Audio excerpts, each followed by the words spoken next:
آج ہم ایک ایسی صورتحال پر بات کر رہے ہیں جو ایک سامع نے ہمارے ساتھ شیئر کی ہے۔ یہ ایک خاتون کے بارے میں ہے۔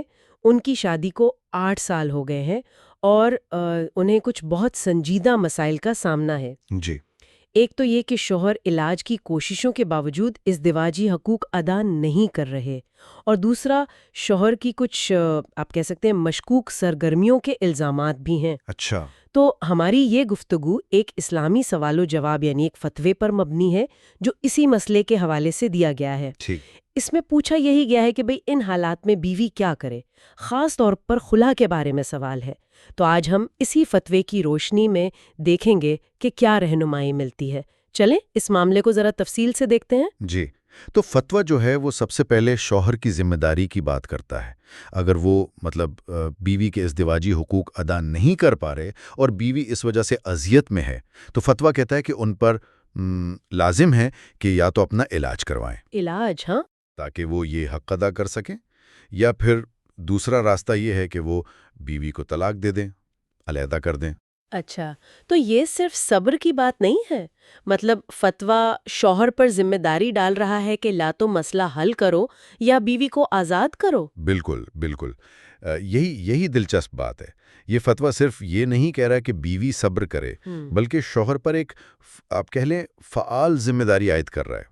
اصل میں یہ اسلام کے اس اصول کی عکاسی ہے کہ ضرر کو دور کیا جائے، یعنی نقصان سے بچایا جائے۔ فتویٰ بیوی کی جو فطری ضرورت ہے اور اس کی وجہ سے جو اسے تکلیف ہو رہی ہے اس کو تسلیم کر رہا ہے۔ صحیح۔ اور جہاں تک دوسرے الزام کی بات ہے، یعنی یہ جو کہا گیا کہ شوہر کا خواجہ سراؤں سے تعلق ہے اور وہ مبینہ طور پر انہیں گناہ کے لیے دوسروں کو فراہم کرتے ہیں، جی، تو اس پر فتویٰ بہت واضح ہے۔ وہ کہتا ہے کہ اگر یہ الزام سچ ہے تو یہ سخت ناجائز اور حرام کام ہے، جی۔ اور ایسا کرنے والے شوہر پر تو فوری توبہ لازم ہے۔ اچھا، تو اگر صورتحال یہ ہو کہ شوہر نہ علاج کروا رہا ہے، نہ اپنی ان مبینہ غلط حرکتوں سے باز آ رہا ہے اور طلاق بھی نہیں دے رہا، تب فتویٰ بیوی کو کیا راستہ دکھاتا ہے؟ دیکھیں، فتویٰ کے مطابق پہلی کوشش تو ہمیشہ یہی ہونی چاہیے کہ گھر بچ جائے۔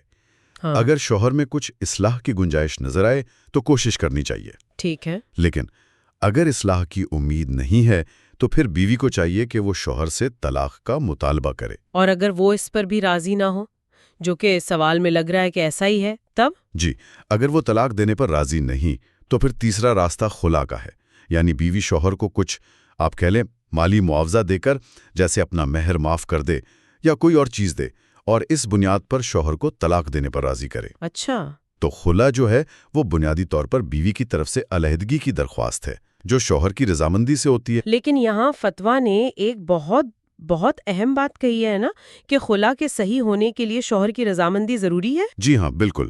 خلا لے لی جائے شوہر کی مرضی کے بغیر تو وہ شرعی طور پر ٹھیک نہیں ہوگی؟ جی، اس فتوے کا موقف یہی ہے، یہ بہت واضح ہے۔ یہ نقطہ واقعی اہم ہے، خاص طور پر جب سوال میں یہ بھی بتایا گیا ہے کہ شوہر اور اس کے گھر والے راضی نہیں ہیں۔ بالکل۔ اگر ہم اس سارے معاملے کو دیکھیں نا تو یہ فتویٰ ایک طرح سے کئی چیزوں میں توازن لانے کی کوشش کر رہا ہے۔ ایک طرف تو بیوی کے حقوق ہیں، اس کی بھلائی کا خیال ہے، دوسری طرف نکاح کا جو رشتہ ہے اسے جہاں تک ممکن ہو بچانے کی کوشش ہے۔ صحیح۔ اور ساتھ ہی جو گناہ کی بات ہے اس کی واضح مذمت بھی ہے اور مسئلے کے عملی حل کی طرف رہنمائی بھی ہے۔ تو آخر میں ایک سوال ذہن میں آتا ہے جو شاید سامعین بھی سوچیں۔